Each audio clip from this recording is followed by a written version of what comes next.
Hello everyone, स्वागत है बेटा आप सबका हमारे इस नए लेक्चर में कोऑर्डिनेट ज्योमेट्री के। और बेटा आपको याद होगा कि लास्ट लेक्चर में हमने pair of straight lines complete किया था और मैंने आप सबको ये चीज बेटा कही थी कि हम आज के लेक्चर में थियोरेटिकली पूरा का पूरा ये चैप्टर कंप्लीट कर लेंगे और इसके बाद सिर्फ एक लेक्चर और आएगा जो हो सकता है ऑलमोस्ट 2 या 2.5 घंटे का भी लेक्चर हो सकता है, क्योंकि उसमें मैं सिर्फ क्वेश्चंस की प्रैक्टिस कराऊंगा और कुछ भी नहीं।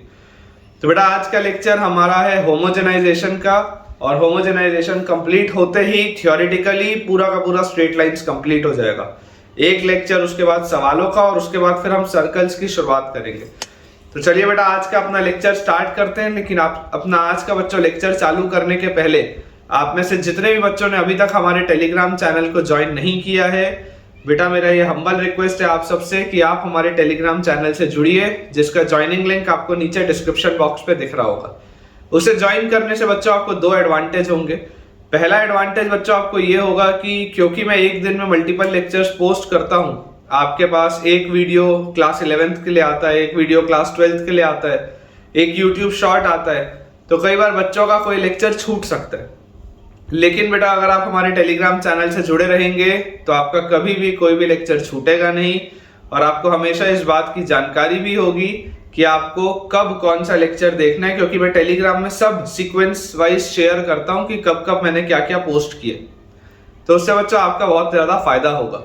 और जो सेकंड एडवांटेज है, जो मेरे हिसाब से सबसे बड़ा एडवांटेज है, वो ये है कि यहाँ पर तो मैं आपको बहुत सारे सवालों की प्रैक्टिस कराता हूँ और मैं दावा दे सकता हूँ आपको बेटा, ये दावे के साथ कह सकता हूँ कि इतने सवाल आपको हिंदुस्तान में किसी भी कोचिंग इंस्टीट्यूट के टीचिंग नोट्स में नहीं मिलेंगे, गारंटी है मेरी।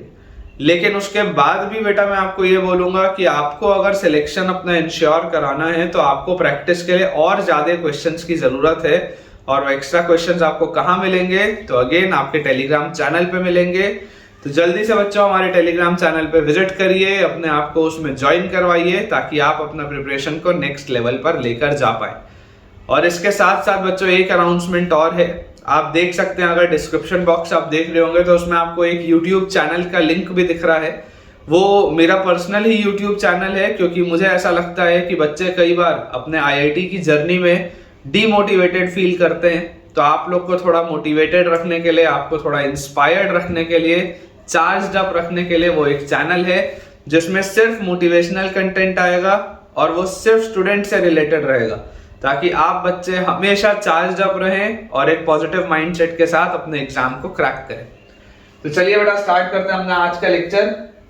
और अगर आपको थोड़ा सा भी फायदा हो रहा है मेरे लेक्चर से तो जल्दी से वीडियो को लाइक कर दीजिए। टॉपिक हमारे पास है बच्चों आज होमोजेनाइजेशन। जैसा मैंने आपको पहले ही बताया था कि this is the last topic जो हमें पढ़ना है, होमोजेनाइजेशन। तो सबसे पहले बेटा मैं आपको एक बेसिक सा पॉइंट लिखा देता हूं, होमोजेनाइजेशन में होता क्या है, उसके बाद मैं आपको एक्सप्लेन करता हूं और फिर आज के पूरे लेक्चर में हम सिर्फ होमोजेनाइजेशन के सवाल प्रैक्टिस करेंगे। जैसे मान लीजिए हमारे पास बेटा इसमें लिखा हुआ है the combined equation of the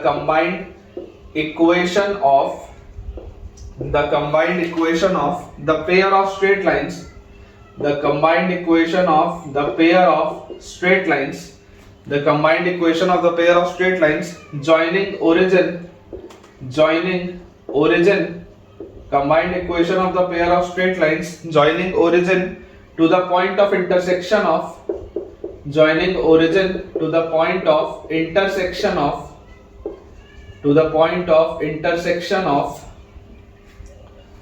the line point of intersection of the line LX plus MY plus N equal to 0, point of intersection of the line LX plus MY plus N equal to 0 and the second degree curve and the, पहले अभी सिर्फ इसको आप बेटा note कर लो, फिर मैं आपको एक्सप्लेन करूंगा कि करना क्या है। and the second degree curve हमारे पास बच्चों सेकेंड डिग्री कर्व दिया हुआ है f x, y is equal to ax square plus 2hxy plus by square plus 2gx plus 2fy plus c and the second degree curve ये हमारे पास बेटा दिया हुआ है general second degree curve is simply obtained आप इसे obtain कर सकते हैं simply obtained by homogenizing by homogenizing is simply obtained by homogenizing the 2-degree curve या the second degree curve by homogenizing the second degree curve with the straight line, with the help of the straight line या with the straight line. Simple. ठीक है, अब मैं आपको बच्चों देखो समझाता हूं कि कुल मिला के इसमें हमको करना क्या है. देखिए बच्चों, हमारे पास कैसा होगा कि अगर कार्टेशियन प्लेन है, आपके पास बेटा कोई भी एक 2 डिग्री कर्व दिया होगा. ठीक है, आपके पास कोई भी एक 2 डिग्री कर्व हमारे पास दिया होगा. अब वो 2 डिग्री कर्व का इक्वेशन आपको इस फॉर्मेट में देखो दिया हुआ है. This is the equation of your 2 degree curve. Basically क्या लिखा है, fxy is equal to ax square plus 2hxy plus by square plus 2gx plus 2fy plus c. ये हमारे पास दिया हुआ. मैंने बेटा आपको लास्ट लेक्चर में भी ये बात बताई थी कि इसी फॉर्मेट का इक्वेशन सर्कल भी रिप्रेजेंट करेगा, पैराबोला भी करेगा, एलिप्स भी करेगा, हाइपरबोला भी करेगा. कंडीशंस कुछ अलग होती है और यही पेयर ऑफ स्ट्रेट लाइंस भी रिप्रेजेंट करता है. उसकी भी मैंने आपको कल कंडीशन बताई थी, that ABC plus 2FGH minus AF square minus BG square minus CH square equal to 0. ये कंडीशन थी स्ट्रेट लाइंस की कि ये जो सेकेंड डिग्री कर्व है ये स्ट्रेट लाइन कब रिप्रेजेंट करता है, जब ABC plus 2FGH minus AF square minus BG square minus CH square बराबर 0 हो, तब ये स्ट्रेट लाइन रिप्रेजेंट करता है.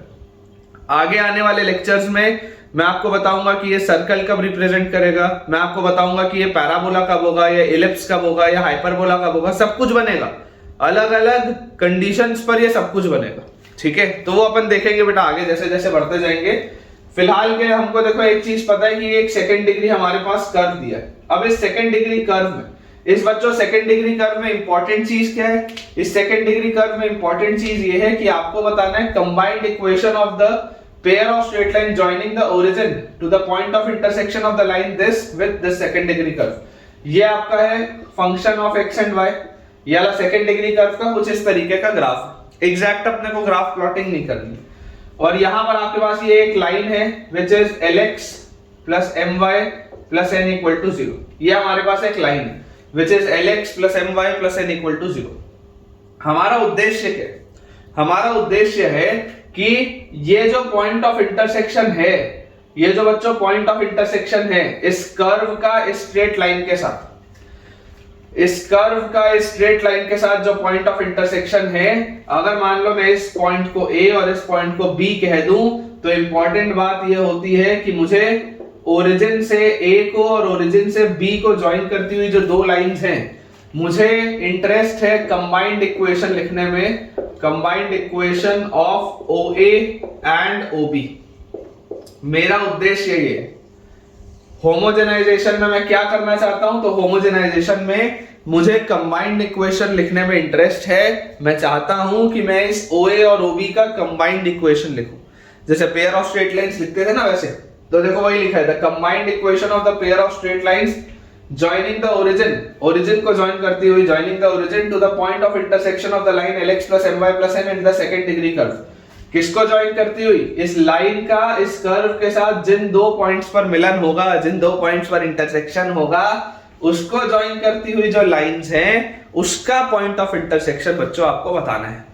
ठीक है, अब अगर आपको बेटा ये चीज बतानी है तो अपने को देखो सिंपली तरीका क्या होगा, अब आप तरीका समझो. थ्योरी मैंने आपको बता दी, बेसिक थ्योरी हमको करना क्या है, हमारा उद्देश्य क्या है, मैंने आपको बता दिया. पर्पस क्लियर है कि होमोजेनाइजेशन कब करेंगे, कैसे करेंगे, तो कैसे का जवाब सुनो. आपको एक बात पता है कि ये जो कंबाइंड इक्वेशन होता है, ओरिजिन से पास करता हुआ जो कंबाइंड इक्वेशन होता है, मुझे ये बात पता है कि इस कंबाइंड इक्वेशन में ओनली होमोजेनस पार्ट होता है, ओनली होमोजेनस पार्ट होता है. अब अगर सिर्फ होमोजेनस पार्ट इसमें आता है, इसमें कोई भी फालतू के टर्म नहीं आते, सिर्फ 2 डिग्री वाले टर्म आते हैं, तो अगर सिर्फ होमोजेनस पार्ट में चाहता हूं आए, तो मैं आपको बोलता हूं कि आप इस लाइन को थोड़ा सा मैनिपुलेट करके लिखो. कैसे लिखो, आपको इस लाइन को रीअरेंज करना है, rearrange it in such a way that RHS is equal to 1. Rearrange it in such a way that RHS is equal to 1. मतलब मैं आपको बोल रहा हूं कि आपको यहाँ राइट हैंड साइड पर 1 बनाना है. आपको यहाँ पर राइट हैंड साइड पर 1 बनाना है, तो आप इसको कैसे लिख सकते हो, ऐसे लिख सकते हो कि Lx plus my is equal to minus n, ये प्लस n उधर जाएगा तो माइनस n, और अगर मैं इसको माइनस n से डिवाइड कर दूं तो this implies Lx plus my divided by minus n is equal to 1। सोच लो, इसको ऐसा लिख सकता हूं क्या मैंने बोला, आपको इसको रीअरेंज करना है, आपको इस स्ट्रेट लाइन को रीअरेंज करना है in such a way that RHS is equal to 1। यहाँ राइट हैंड साइड में आपको 1 मिलना चाहिए। कैसा भी लाइन का इक्वेशन हो, चाहे जितना भी घटिया इक्वेशन क्यों ना हो, आपका प्रयास यही होना चाहिए कि आपको RHS में 1 बनाना है। बिना RHS में 1 बनाए तुम आगे नहीं बढ़ोगे। होमोजेनाइजेशन का सवाल बिना RHS में 1 बनाए नहीं होगा। एकदम स्टैंडर्ड बात बोल रहा हूं, एकदम क्लियर बोल रहा हूं। तो RHS में मैंने 1 बना लिया। अब RHS में 1 बनाने के बाद देखो मेरे पास ये कर्व लिखा हुआ है, ये मेरे पास कर्व लिखा हुआ है, मुझे दिखाई दे रहा है ये बेकार है, ये बेकार है, ये बेकार है। अच्छा क्या है, ये अच्छा है क्योंकि इसमें पावर 2 है, ये अच्छा है क्योंकि इसमें भी पावर 2 है, ये अच्छा है क्योंकि इसमें भी पावर 2 है। मुझे अगर होमोजेनाइज करना है, मुझे अगर केवल होमोजेनस पार्ट चाहिए, मतलब मुझे इनके साथ थोड़ी छेड़खानी करनी पड़ेगी, थोड़ी सी इनके साथ मुझे छेड़खानी करनी पड़ेगी, थोड़ा सा मुझे यहाँ पर मैनिपुलेशन करना पड़ेगा, तभी मेरा काम चलेगा। तो मैं आपको बेटा मैनिपुलेशन करने क्या बोल रहा हूं, क्योंकि मुझे आप जानते हैं कि फाइनली जो पूरा इक्वेशन चाहिए, फाइनली देखो इनका जो पूरा इक्वेशन आएगा, इनका कंबाइंड इक्वेशन 100% सिर्फ होमोजेनस वाला पार्ट होगा, क्योंकि ये ओरिजिन से लाइन पास होती है, तो सिर्फ और सिर्फ होमोजेनस पार्ट वाली चीज आपके पास आनी चाहिए। तो होमोजेनस वाली पार्ट की चीज लाने के लिए आपको इनके साथ थोड़ा सा छेड़खानी करना जरूरी है। तो मैं आपको बोलता हूं कि आप ax² वैसे का वैसा रहने दो, आप 2hxy वैसे का वैसा रहने दो, आप by² भी वैसे का वैसा रहने दो। लेकिन आपको दिखाई दे रहा है कि यहां पर देखो पावर क्या है, यहां पर बेटा पावर सिर्फ 1 है, g तो कांस्टेंट है, यहां पर भी पावर सिर्फ 1 है, y तो मतलब ये y तो कांस्टेंट, f कांस्टेंट है, यहां भी सिर्फ पावर 1 है, यहां भी सिर्फ पावर 1 है, x और y दोनों में ही पावर 1 है। मेरे को तो क्या चाहिए था, मेरे को पावर 2 चाहिए था। तो मैं आपको बोलता हूं आप ऐसा करो, आप बच्चों इसमें 2gx और 2fy दोनों के ही साथ, 2gx और 2fy दोनों के ही साथ क्या आप 1 मल्टीप्लाई कर सकते हो क्या, सोच के देखो। 1 मल्टीप्लाई करने में क्या बुराई है, कोई बुराई नहीं। आप 2gx और 2fy दोनों में 1 मल्टीप्लाई कर सकते हो। तरीका समझो, यही तरीका आज के पूरे लेक्चर में चलेगा। 1 मल्टीप्लीकेशन करने में तो कोई तकलीफ नहीं है सर, कर सकते हैं बिल्कुल। और मैं आपको बोलता हूँ ये जो कांस्टेंट टर्म है, इस कांस्टेंट टर्म में क्या तुम 1 का स्क्वायर मल्टीप्लाई कर सकते हो क्या? तुम बोलोगे हाँ सर कर सकते हैं, कोई दिक्कत नहीं भाई। 1 का स्क्वायर भी 1 होता है, सिर्फ 1 भी 1 होता है, वही तो लिखा हुआ है, सेम ही चीज तो लिखी हुई है। लेकिन ये मैंने 1 क्यों लिखा, ये मैंने 1 इसलिए लिखा क्योंकि यहां पर मैंने क्या बनाया है, यहां पर मैंने 1 बनाया है। तो अगले स्टेप पे बेटा अब मैं क्या करूंगा, this implies ax² plus 2hxy plus by², ax² plus 2hxy plus by² plus, अब ध्यान से देखेंगे 2gx और 2fy में क्या मल्टीप्लाई किया था, 1 मल्टीप्लाई किया था, और 1 है क्या, 1 बेसिकली है lx plus my by minus n, यही है ना 1, और प्लस c इंटू 1² तो c इंटू 1² मतलब lx plus my by minus n का whole square. This complete thing is equal to 0। ये आपने बेटा जो हरकत यहां पर कर दी, बस यहां से आपका आंसर आ जाएगा। अब आप सारे के सारे टर्म्स देखो, ये पावर 2, ये पावर 2, ये पावर 2, फिर ये gx वाला टर्म x से मल्टीप्लाई होगा तो पावर 2, gx वाला टर्म y से मल्टीप्लाई होगा तो पावर 2, fy वाला टर्म x से मल्टीप्लाई होगा तो पावर 2, fy वाला टर्म y से मल्टीप्लाई होगा तो पावर 2। इसको भी एक्सपैंड जब आप करोगे तो ये तो कांस्टेंट था, एक्सपैंड करते ही x² मिलेगा पावर 2, y² मिलेगा पावर 2, xy मिलेगा पावर 2, सब हो गया पावर 2 वाला, मिल गया होमोजेनस इक्वेशन। यही तो करना था आपको बेटा। एक चीज पता है कि अगर आपको कंबाइंड इक्वेशन लिखना है OA एंड OB का, तो कंबाइंड इक्वेशन क्या आएगा, ये आएगा आपका combined equation of OA and OB। This is your answer. रट्टा मार के नहीं रखना है, सवाल कराऊंगा, गारंटी है समझ में आएगा। और अगर पसंद आएगा तो एक जबरदस्त या शानदार सा अपना कमेंट मुझे कमेंट बॉक्स में ड्रॉप कर देना, क्योंकि ये बहुत आसान सी चीज है। अननेसेसरी में देखा हूं कई सारे टीचर इसको कॉम्प्लिकेट कर देते हैं। बहुत सरल सी बात है ना, इसमें क्या ही प्रॉब्लम है। आपको एक बात देखो दिखाई दे रही है कि OA और OB जो है दोनों ओरिजिन से पास हो रहा है। ओरिजिन से पास होती हुई जो लाइंस होती हैं उसमें हमेशा आपका होमोजेनस इक्वेशन आता है। जब मैंने शुरू में पेयर ऑफ स्ट्रेट लाइंस पढ़ा था तब मैंने देखा था कि वो इक्वेशन को मैं बोल रहा था ax² + 2hxy + by², जिसमें मैंने एक लाइन को बोला y = m1x, दूसरी लाइन को मैंने बोला y = m2x। बहुत आसान सी बात थी। तब मुझे समझ में आ रहा था कि सिर्फ मेरे पास क्या था, होमोजेनस पार्ट था अगर ओरिजिन से पास हो रहा था तो। फिर पिछले लेक्चर मैंने आपको बताया कि अगर आप ओरिजिन से ना पास करवा के किसी अन्य पॉइंट से पास कराएं तो उसमें आपके पास ये फालतू वाले भी टर्म्स आ जाते हैं। लेकिन फिर मैंने आपको ये भी समझाया था कि इन फालतू वाले टर्म्स को मैनेज करने के लिए तो ओरिजिन शिफ्टिंग होती थी, याद करिए। तो ये सारी चीजें मैंने आपको बताई। अब मुझे वापस दिख रहा है कि यार अगर मेरे पास ये इस तरीके से सवाल है और मुझे चाहता हूं मैं कि मुझे इसका कंबाइंड इक्वेशन लिखना है OA और OB का, तो मैं एक बात तो अंदर से जानता हूं कि इसका जो कंबाइंड इक्वेशन होगा वो 100% होमोजेनस इक्वेशन होना चाहिए, उसमें सारे पावर्स जो होने चाहिए वो 2 होने चाहिए। अब मुझे यहाँ पर दिख रहा है कि यार इसमें पावर 1 है, इसमें पावर 1 है, इसमें पावर 0 है। तो अपन ने क्या किया, अपन ने ये बोला कि यार ये 2gx और 2fy के साथ 1 मल्टीप्लाई कर दो और कांस्टेंट टर्म के साथ 1 का स्क्वायर मल्टीप्लाई कर दो, और आप इस स्ट्रेट लाइन को थोड़ा सा छेड़खानी करके मैनिपुलेट करके 1 ले आओ राइट साइड में।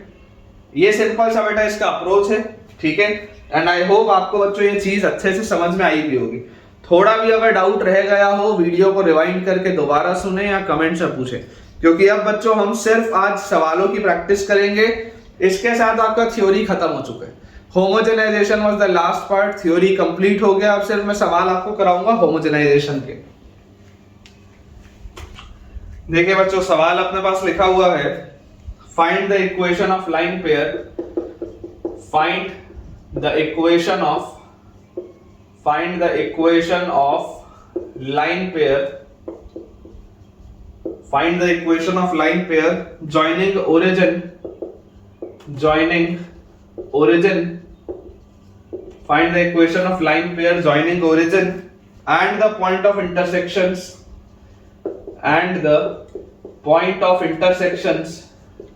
joining origin and the point of intersections of the line, point of intersections of the line 2x minus y equal to 3, of the line 2x minus y equal to 3, and the curve of the line 2x minus y equal to 3 and the curve x square minus y square minus xy plus 3x minus 6y plus 18 equal to 0। एक देख लो, second degree curve है general सा, x square minus y square minus xy plus 3x minus 6y plus 18, और line है आपके पास 2x minus y equal to 3। Also find the angle between these two lines, also find the angle between these two lines, ये अपने पास बच्चों दिया हुआ, ठीक है क्वेश्चन में, कि find the equation of the line pair joining the origin and the point of intersection of the line ये एंड ये। अब देखो मैं आपको बेसिक समझा दे रहा हूं, एग्जैक्ट आपको फिगर नहीं बनाना, आपको एग्जैक्ट फिगर बनाने की जरूरत नहीं, ठीक है। आपके पास देखो क्या है यहां पर, ऑल्दो आपको देखो दिखाई दे रहा है कि इस लाइन का स्लोप क्या है, पॉजिटिव है। इस लाइन का अगर स्लोप पॉजिटिव है और अगर आप x की वैल्यू 0 रखोगे, x की वैल्यू 0 रखते ही आपके पास देखो y की वैल्यू क्या आ जाएगी -3, और y की वैल्यू 0 रखते ही आपके पास x की वैल्यू आ जाएगी 3/2, ठीक है। तो हमारे पास ये इस तरीके की कुछ लाइन है, कुछ ऐसी अपने पास लाइन है, देख लो। स्लोप इसका पॉजिटिव है, अगर आप स्लोप देखोगे तो इसका स्लोप आएगा 2, x की वैल्यू अगर आप 0 रखोगे तो y की वैल्यू -3 आएगी, और अगर आप y की वैल्यू 0 रखोगे तो y की वैल्यू 0 रखते ही आपके पास x की वैल्यू आ जाएगी 3/2। अब आपको बोला जा रहा है कि हमारे पास यहां पर एक कर्व दिया हुआ है, ठीक है। हमारे पास एक यहां पर बेटा कर्व दिया हुआ है, मान लेते हैं इस तरीके का हमारे पास एक कर्व है। तो मुझे बच्चों ये बोला जा रहा है कि इनके पॉइंट ऑफ इंटरसेक्शन का जो आपके पास ओरिजिन से पेयर ऑफ लाइन बनेगा। अब देखो आप अगर इस तरीके का फिगर बनाओगे या कैसा भी आप फिगर बनाओगे, तरीका वही होगा। ये जो मैं डॉटेड लाइन बनाया हूं आपको ये पेयर ऑफ लाइन बनाना, इसलिए मैं बोल रहा हूं आप चाहे एग्जैक्ट फिगर बनाओ चाहे ना बनाओ कोई फर्क नहीं पड़ता, आप तो इसको ऐसे ही सोच लो, आप तो इसको ऐसे ही सोच लो कि यही चीज पूछा है, कोई भी दिक्कत नहीं है, रिजल्ट वही आएगा ना। आप एग्जैक्ट फिगर बना के अपने आप को अननेसेसरी कंफ्यूज मत करो, आप तो ऐसे वाले में सोचो जो मैंने आपको बताया, अगर आप ऐसे वाले में सोचोगे तो तरीका क्या होता है, स्ट्रेट लाइन हमारी है 2x minus y equal to 3, फिर मैंने आपको बताया कि मुझे राइट हैंड साइड में 1 चाहिए होता है, 3 से इसको डिवाइड करो तो इसको आप लिखोगे 3 से डिवाइड करते ही 2x minus y by 3 is equal to 1। ये आती है मेरे पास स्ट्रेट लाइन। मैंने इसको इस तरीके से रीअरेंज किया कि मुझे फायदा हो, तो 2x minus y by 3 is equal to 1। अब मेरा जो कर्व है बेटा सेकंड डिग्री कर्व क्या है, x square minus y square minus x Y.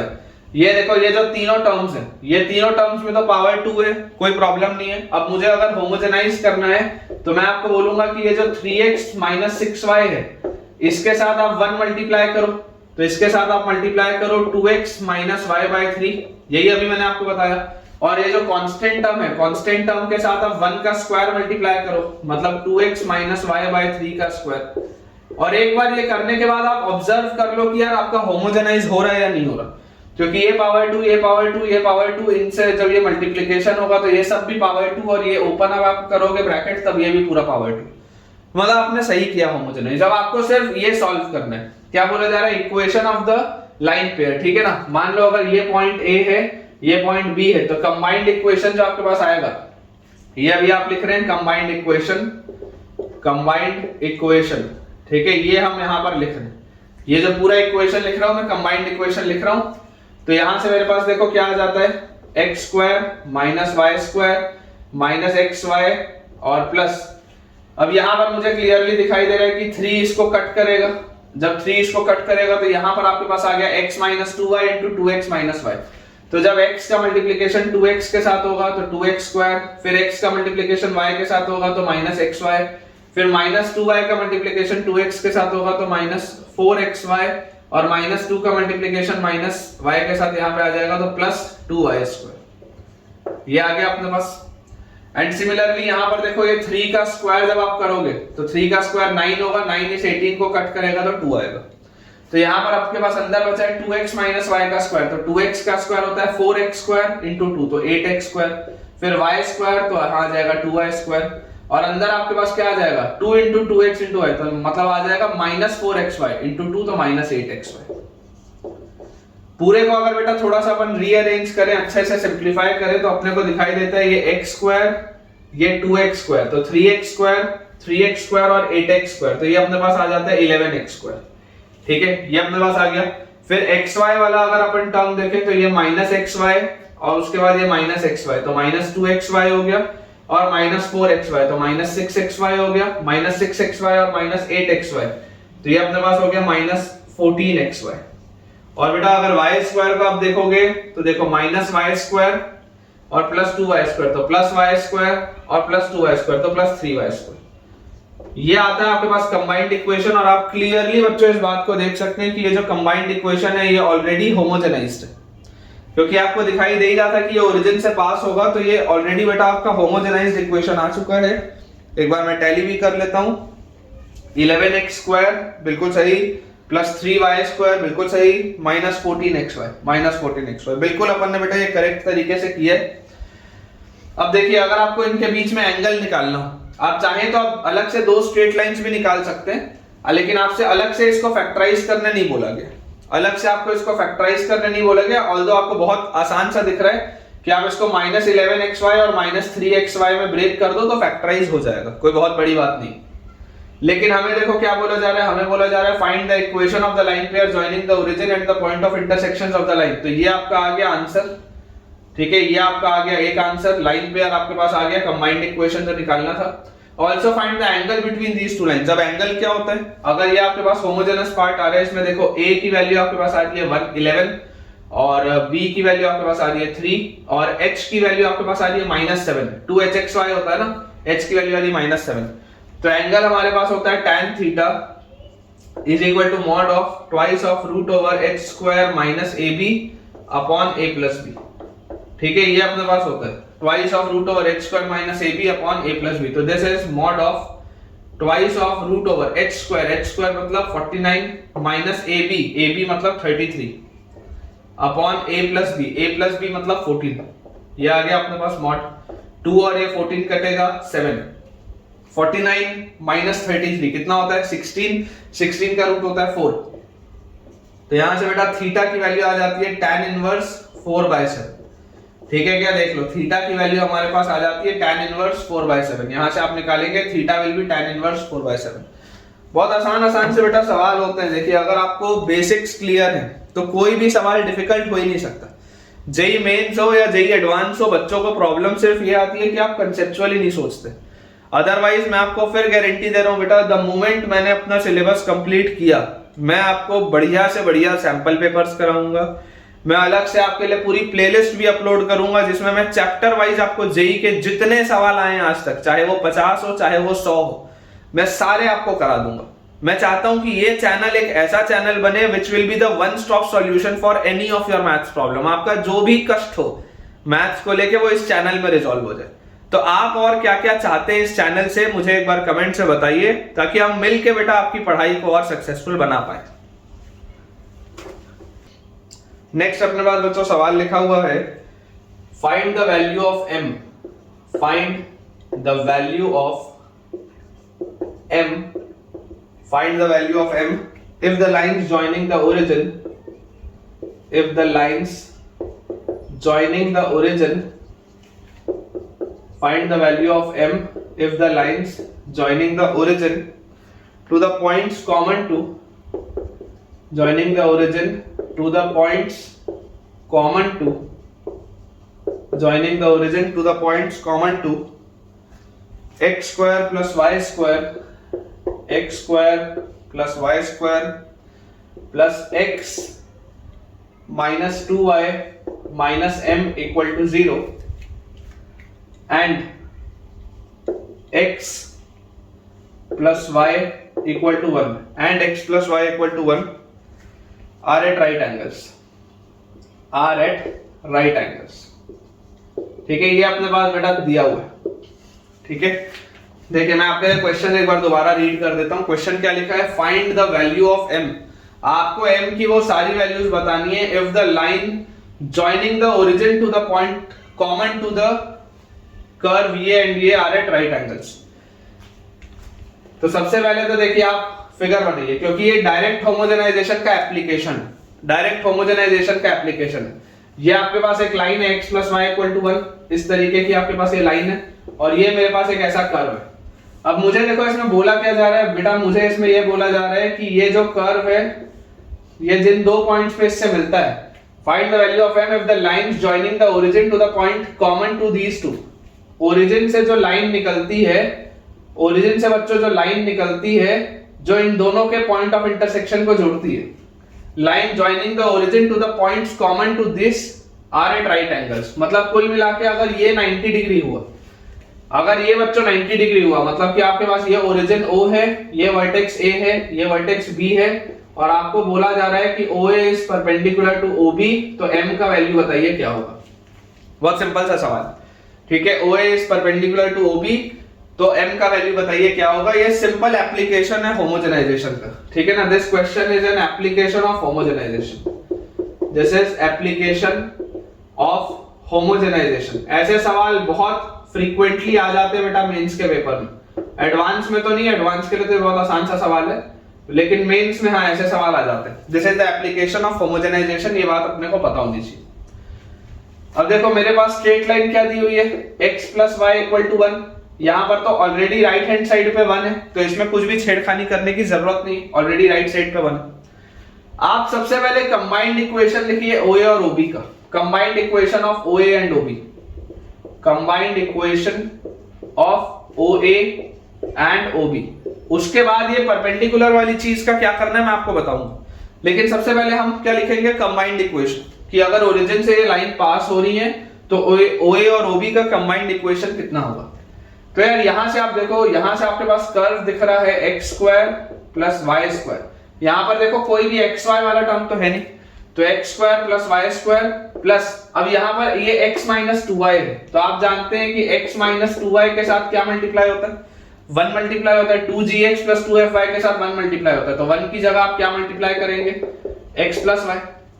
1 की जगह आप क्या मल्टीप्लाई करेंगे, x प्लस y, और उसके बाद माइनस m, तो माइनस m ये कांस्टेंट है, इसके साथ आप क्या मल्टीप्लाई करेंगे, 1 का स्क्वायर। माइनस m जो है कांस्टेंट टर्म है, कांस्टेंट टर्म के साथ हम क्या मल्टीप्लाई करेंगे, कांस्टेंट टर्म के साथ हम मल्टीप्लाई करेंगे 1 का स्क्वायर। ये हमारे पास आ गया। देख लो एक बार सोच के अपने दिमाग में कि हाँ सारे टर्म्स का पावर 2 आ रहा है क्या, बिल्कुल आ रहा है। इसको बच्चों ओपन आप करो तो आपके पास क्या आ जाएगा, x square plus y square plus x into x square plus xy minus 2xy minus 2y square. ये आ गया अपने पास minus 2xy minus 2y square, और यहां से आ गया अपने पास minus mx square minus my square और प्लस 2xy होता तो माइनस 2mxy। ये आता है बच्चों पूरा। अगर मैं इसको थोड़ा सा अच्छे से रीअरेंज करूं तो मुझे आ जाता है x स्क्वायर और x square 2x square minus mx square, तो 2 minus m into x square. ये आ गया। y स्क्वायर में अगर मैं पहले xy देख लेता हूं तो xy और माइनस 2xy क्या हो जाएगा, माइनस xy, ठीक है, और माइनस xy और माइनस 2mxy, तो आपके पास आ जाएगा plus xy into minus xy है तो माइनस 1 और माइनस 2m। ये आ गया अपने पास xy के साथ। और y स्क्वायर वाले में देखें तो y स्क्वायर और minus 2y square, this is minus y square और माइनस my स्क्वायर, तो plus y square into minus 1 minus m। ये आ रहा बच्चों पूरा का पूरा।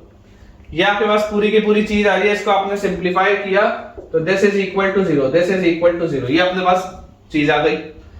अब ये जो कंबाइंड इक्वेशन आपके पास आया है, आप बोल रहे हैं कि आप m की वैल्यू बताइए, आप m की वैल्यू बताइए such that these two lines are perpendicular. अब यहां पर आप याद करो थ्योरी क्या बोलती थी, थ्योरी बेटा ये बोलती थी कि दो लाइंस के बीच में जो एंगल होता था tan थीटा वो होता था twice into root over h square minus ab upon a plus b। ये मेरी थ्योरी थी, मॉड यहां लगा था। अगर आपकी लाइंस कोइंसिडेंट होती थी तो थीटा बराबर 0 होता था, मतलब h स्क्वायर का वैल्यू ab के बराबर होता था अगर लाइंस कोइंसिडेंट होती थी तो। और उसके बाद मुझे और क्या चीज की जानकारी थी, मुझे और चीज की ये जानकारी थी कि अगर थीटा की वैल्यू 90 डिग्री होगी, अगर बच्चों थीटा की वैल्यू 90 डिग्री होगी तो 90 डिग्री होते ही ये पूरी चीज इनफाइनाइट हो जाएगी, नॉट डिफाइंड हो जाएगी, मतलब a प्लस b 0 होगा। ये याद होना चाहिए, देख लो ध्यान से। यही तो रेलेवेंट इसकी थ्योरी थी ना। आपको अगर बोला जा रहा है कि ये एक पेयर ऑफ स्ट्रेट लाइंस है which is passing through origin, और मैं अगर आपको बोल देता हूं कि दीज लाइंस आर परपेंडिकुलर, मैं आपको बेटा क्या बोल रहा हूं, दीज लाइंस आर परपेंडिकुलर, तो अगर बच्चों ये लाइंस परपेंडिकुलर होंगी तो इसका अर्थ क्या है, इसका मीनिंग क्या है, इसका मीनिंग ये है कि coefficient of x square plus coefficient of y square should be equal to 0, मतलब कि a प्लस b 0 होना चाहिए। तो coefficient of x square is 2 minus m, coefficient of y square is minus 1 minus m, this should be equal to 0। तो minus 2m और 2 minus 1 is 1, तो 1 is equal to 0। तो m की value बच्चों अपने पास आ जाएगी हाफ, ठीक है ना। यहां से 2m की वैल्यू 1 आ जाएगी और 2m की वैल्यू 1 आता ही m की वैल्यू आ जाएगी हाफ। तो फाइनल आंसर अपने पास कितना आ जाएगा बेटा, हाफ आ जाएगा। बहुत आसान सी बात। अगर आपको बोल देता कि बताओ अगर थीटा 0 क्या होगा तो क्या होगा, तो आप h स्क्वायर को ab के बराबर कर देते। कैसा भी सवाल पूछ सकता है ना, एक बार अगर आपने पेयर ऑफ लाइंस बेटा निकाल दिया तो उसके बाद आपके पास कैसा भी सवाल आ सकता है। तो m इक्वल टू हाफ बिल्कुल सही आंसर है बेटा। चलिए सवाल अपने पास लिखा है बेटा नेक्स्ट कि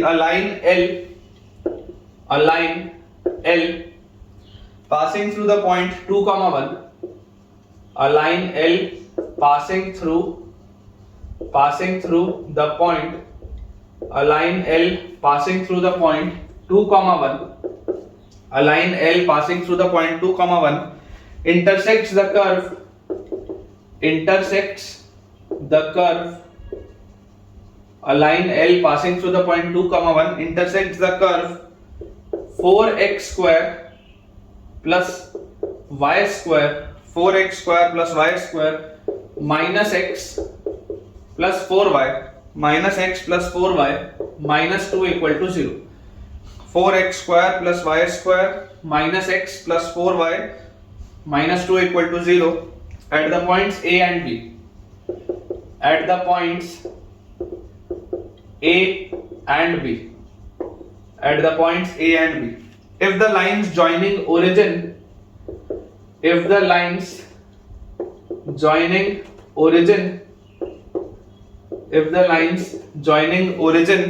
and the points A comma B and the points A comma B, if the lines joining origin and the points A comma B are such that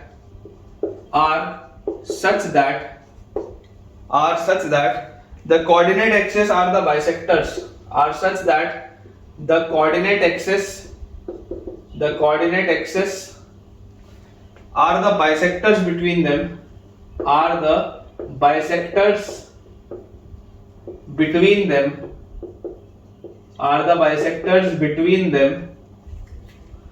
then find the equation of the line L.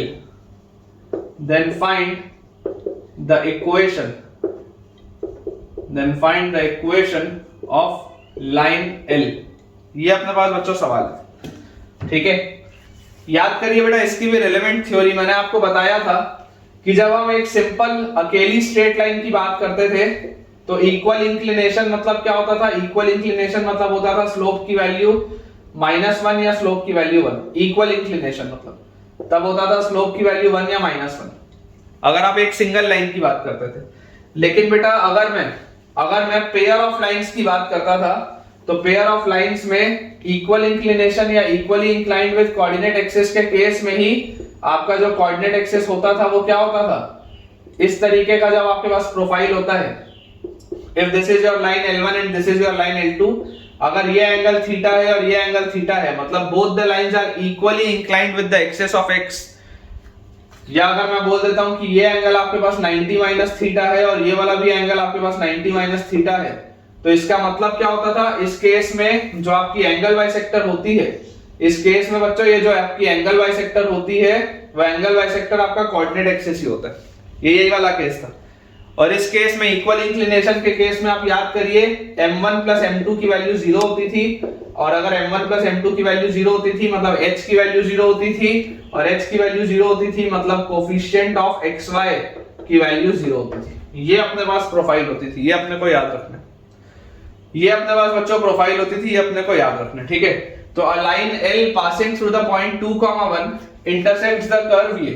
अब देखो ये मैंने आपको relevant theory बता दी कि इसके relevant theory क्या है कि if the lines origin and ये such that the coordinate axes are the bisectors, ये जो coordinate axes are the bisectors बोला गया है, इसका मतलब बेटा यही वाली प्रोफाइल है, ठीक है ना, क्योंकि coordinate axis एंगल बाइसेक्टर कब होती है? जब लाइंस आर इक्वली इंक्लाइंड, और when the lines are equally inclined pair of lines के केस में तब m1 plus m2 की वैल्यू 0 होगी, और अगर m1 plus m2 की वैल्यू हमारे पास 0 होगी तो h की वैल्यू 0 होगी, क्योंकि ये होता है -2h/b, तो h 0 आ जाएगा, मतलब कोफिशिएंट ऑफ xy 0 आ जाएगा। कुल मिला के करना ही है। आप मान लो देखो यहाँ पे सॉल्यूशन में let the slope of line L be m। आपको स्लोप तो दिया नहीं, तो आप उसका स्लोप मान लो m। तो आपको यहां से क्या पता चलता है? Line L passing through the point 2,1, तो लाइन L का इक्वेशन क्या आ जाएगा? 2,1 से पास होता है तो y-1 is equal to slope into x-2। Line L का इक्वेशन हमारे पास आ जाता है y-1 is equal to slope into x-2, यही आएगा। y-y1 is equal to slope into x-x1। Intersects the curve, किस कर्व को ये इंटरसेक्ट करता है? ये इंटरसेक्ट करता है कर्व को 4x² plus y² minus x plus 4y minus 2 equal to 0। 4x² plus y² minus x plus 4y minus 2 equal to 0, इसको ये इंटरसेक्ट करता है at the points a and b, and if the line joining the origin and the point a and b are such that the coordinate axes are the bisectors of angle।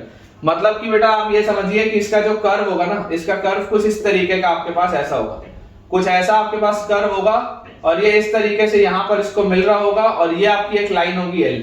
समझ पा रहे हो? कुछ ऐसी आपके पास profile होगी, कुछ इस तरीके की प्रोफाइल होगी कि ये आपका ये सेकंड डिग्री कर्व होगा, ये आपकी लाइन होगी L।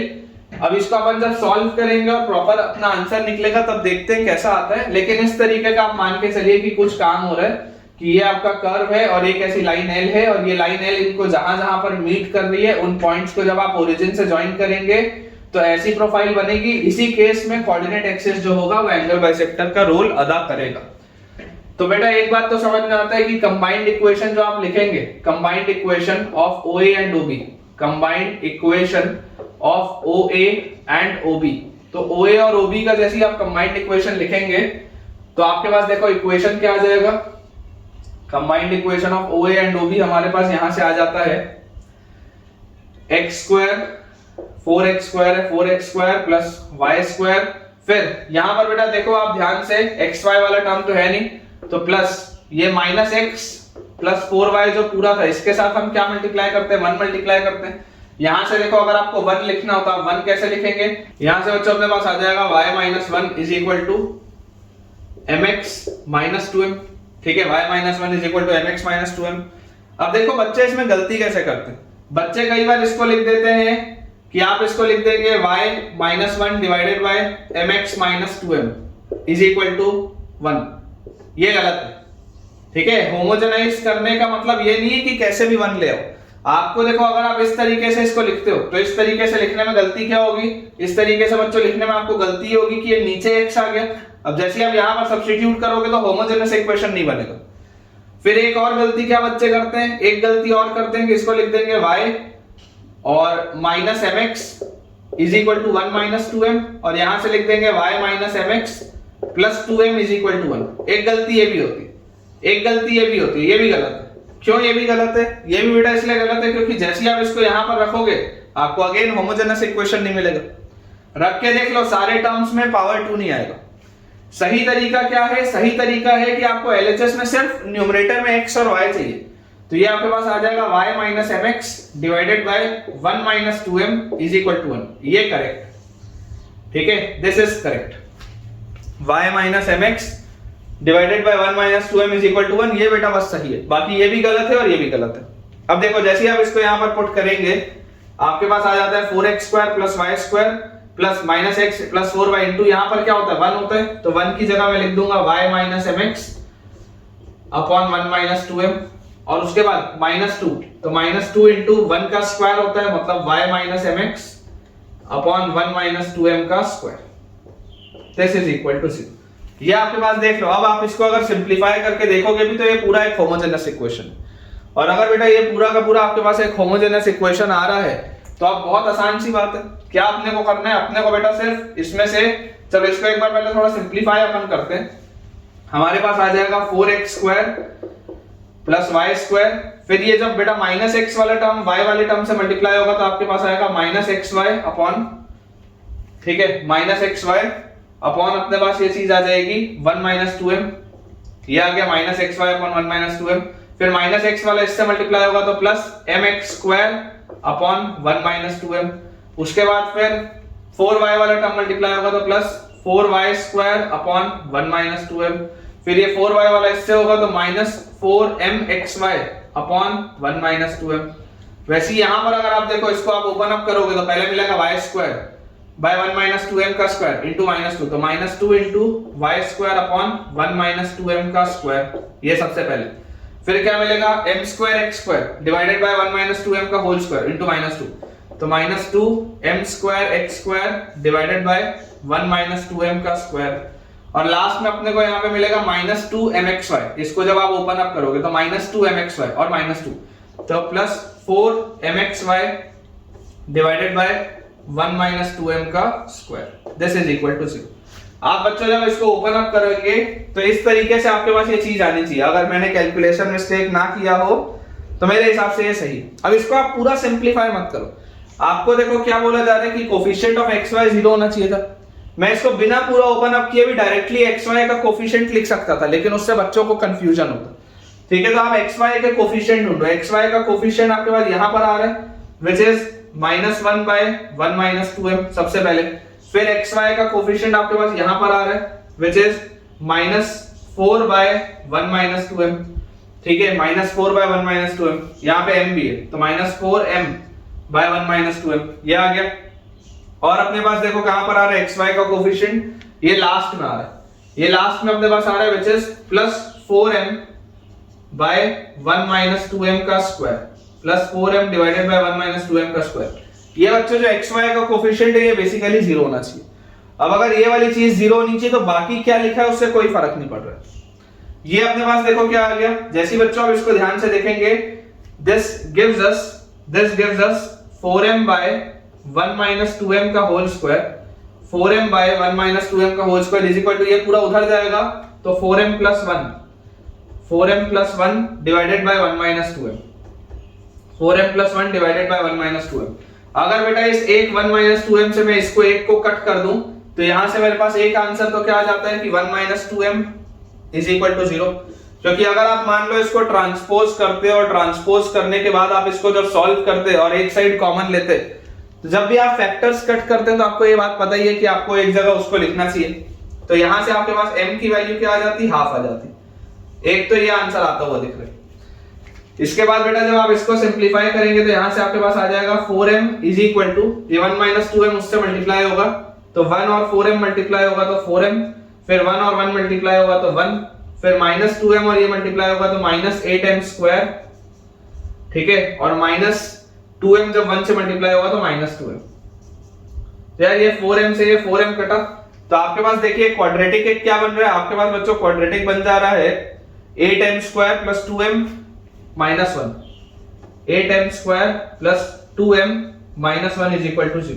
ये आपके पास बन जा रहा है क्वाड्रेटिक। इसको अगर आप फैक्टराइज कर लें और सॉल्व कर लें तो यहां से आपके पास देखो क्या आ जाएगा, यहां पर कर लेते हैं 8m square plus 4m minus 2m, 8m square plus 4m minus 2m, तो ये आ गया प्लस 2m और ये आ गया minus 1 is equal to 0।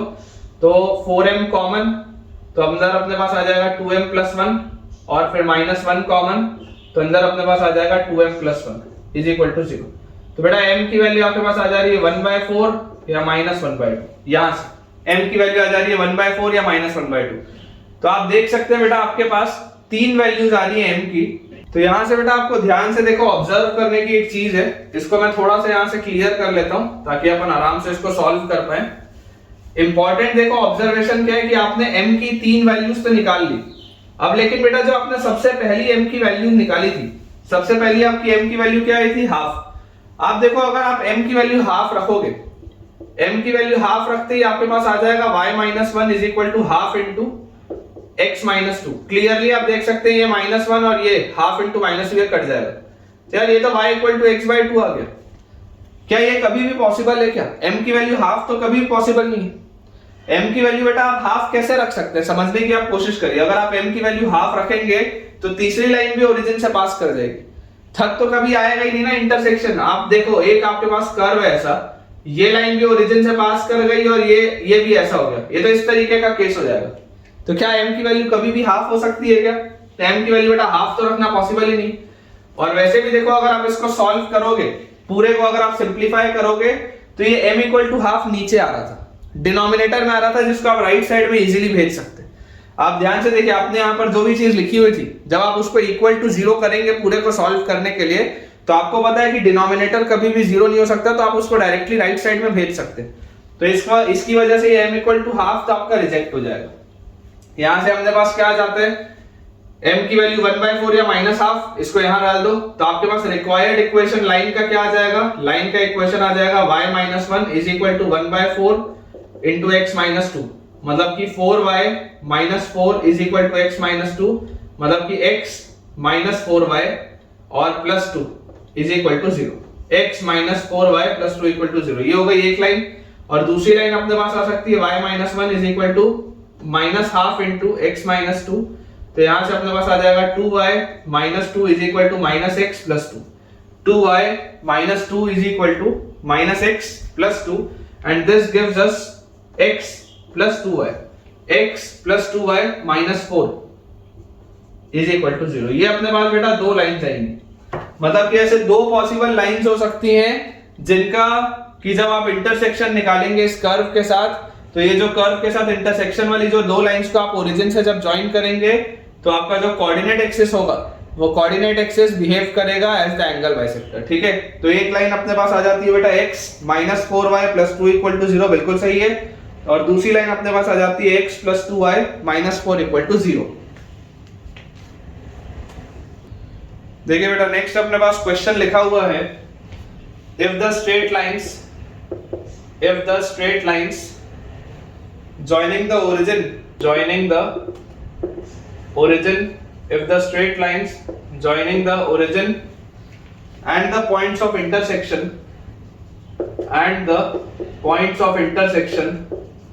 joining the origin and the point of intersection of the curve, point of intersection of the curve 5x square plus 12xy, 5x square plus 12xy, 5x square plus 12xy minus 6y square plus 4x minus 2y plus 4x minus 2y plus 3 equal to 0, plus 3 equal to 0, and x plus ky and x plus ky minus 1 equal to 0 are equally inclined to the coordinate axis, are equally inclined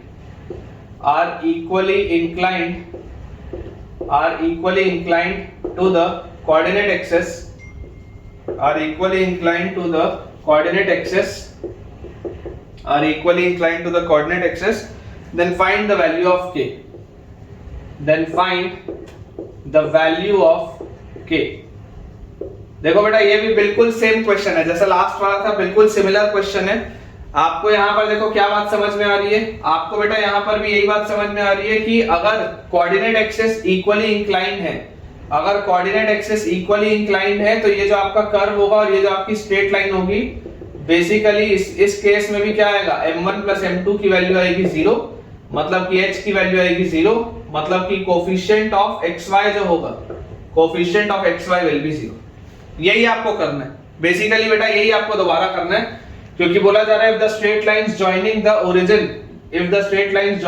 origin and the point of intersection of the curve, curve हमारे पास है 5x square plus 12xy minus 6y square plus 4x minus 2y plus 3 equal to 0, and the line x plus ky minus 1 equal to 0 are equally inclined to the coordinate axis. Coordinate axis से अगर equal inclination है मतलब यही वाली चीज आ गई, angle bisector का role अदा करेंगे कौन, आपके कोऑर्डिनेट एक्सिस। तो बेटा यहां से देखो जब आप इसको होमोजेनाइज करोगे तो यहां पर x प्लस ky की वैल्यू 1 डायरेक्टली आप लिख सकते हो, न्यूमरेटर में है x और y, और इसको अगर आप होमोजेनाइज कर दो तो आपके पास आ जाएगा 5x square plus 12xy minus 6y square plus ये जो 4x माइनस 2y हमारे पास लिखा है, ये 4x माइनस 2y ये किससे मल्टीप्लाई होता है, 1 से। तो अगर ये 1 से मल्टीप्लाई होता है तो अपने पास आ गया x प्लस ky 1 की जगह, और उसके बाद प्लस 3 ये किससे मल्टीप्लाई होता है, 1 के स्क्वायर से, तो आपके पास आ जाएगा x प्लस ky का whole square, this is equal to 0। ये अपने पास बच्चों पूरी चीज आएगी।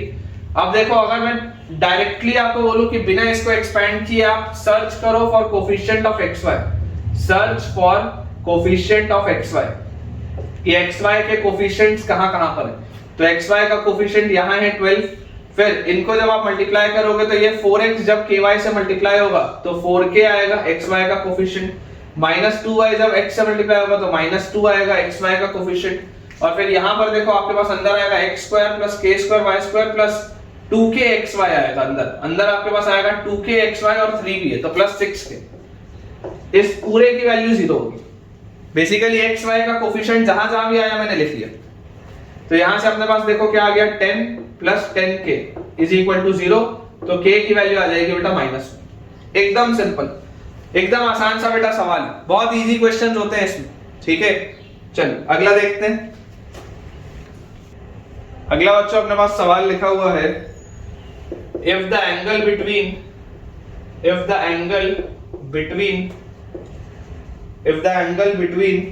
the lines joining the origin,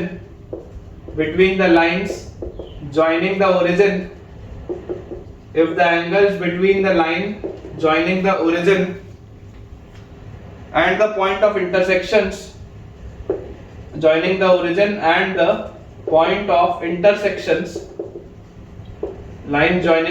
and the point of intersections of the line, x minus y equal to 2, of the line x minus y equal to 2, and the curve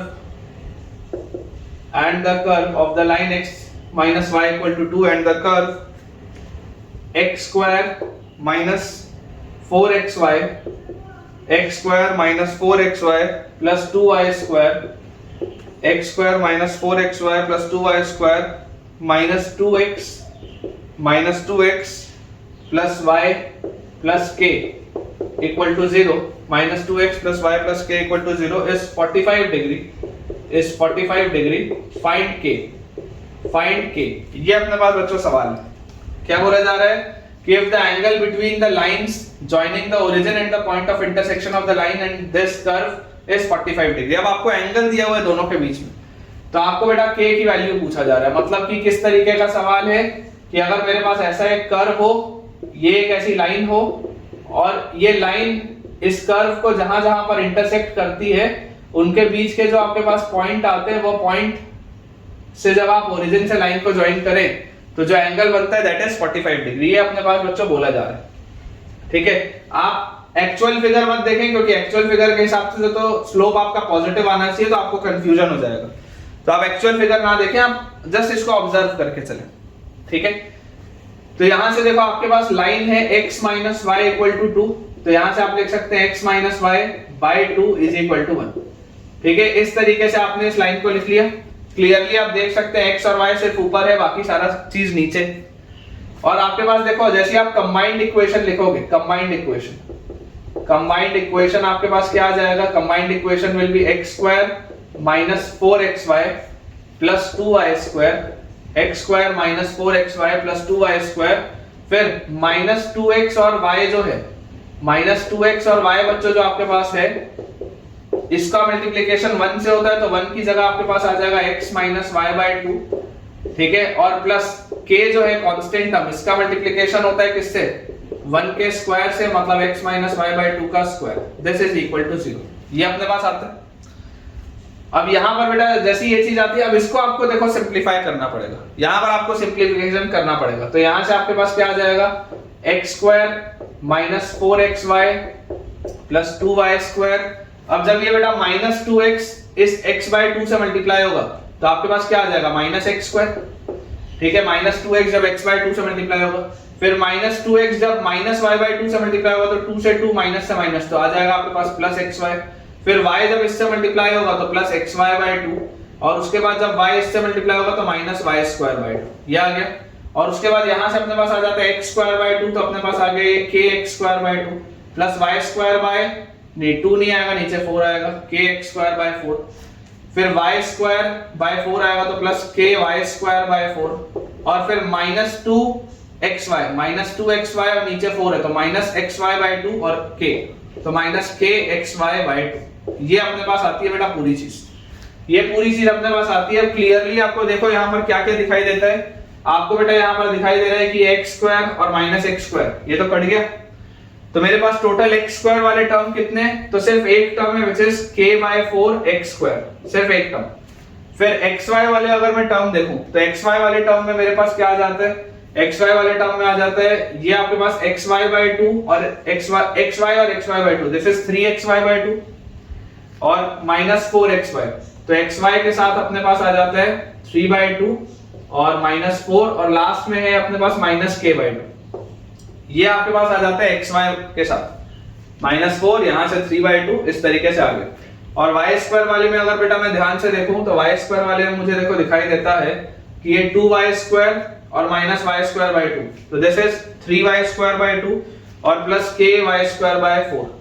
ठीक है, तो plus y square के साथ 3 by 2 और plus k by 4। ठीक है, ये चीज आ गई अपने पास। अब जैसी बच्चों ये अपने पास चीज आ गई, तो यहां से आप देखिए इसको अगर हम थोड़ा सा सिंपलीफाई करें तो यहाँ पे आपके पास आ जाता है 2 into 4, 2 into 4 is 8, तो 3 minus 8 is minus 5 by 2। ठीक है, यहाँ से अपने पास आ जाता है minus 5 by 2।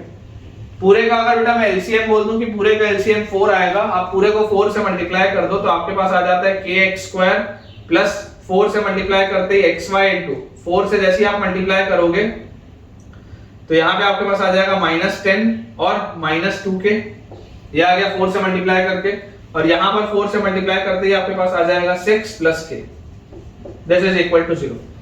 अब बेटा आप कंपेयर करिए, आपके पास क्या होता है ax स्क्वायर, तो a का वैल्यू आ रहा है k के बराबर, प्लस by स्क्वायर, b का वैल्यू आपके पास आ रहा है 6 प्लस k के बराबर, और 2hxy, अगर इस पूरे में से आप 2 बाहर ले लोगे तो h का वैल्यू आपके पास आएगा -5 k, ये आपके पास आता है।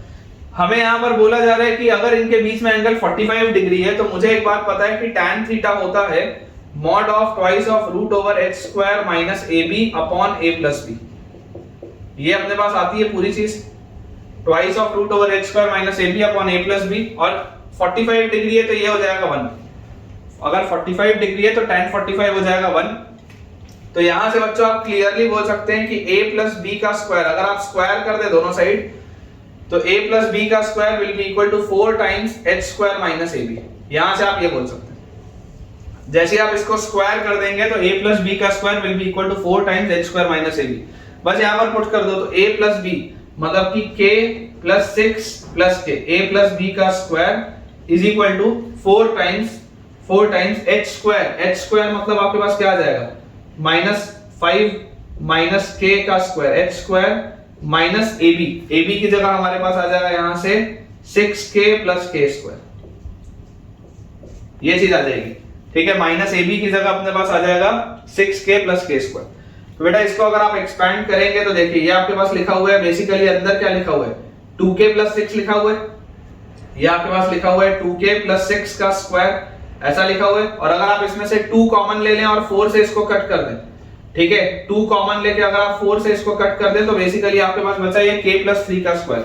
k प्लस 3 का स्क्वायर होता है k square plus 6k plus 9, this is equal to, यहां पर आप अंदर देखिए, इसको आप जैसे ओपन अप करेंगे आपके पास आएगा माइनस साइन, तो आप कॉमन लेके हटा सकते हो, k प्लस 5 का स्क्वायर, तो k square plus 10k plus 25, k square plus 10k plus 25 और minus k square minus 6k, तो ये minus k square plus k square भी कट गया यहां से। तो फाइनली बच्चों अपने पास जो चीज आ रही है यहां पर देखो, ये 10k और माइनस 6k, ये आ गया 2k, ये 2k इधर आ जाएगा तो आपके पास आ जाएगा तो k स्क्वायर, और यहां से आ गया 10 माइनस 6 इज 4, तो उधर आएगा तो plus 2k, k square plus 2k और 9 minus 25 is minus 16 is equal to 0। ठीक है, ये अपने पास बेटा आ जाता है।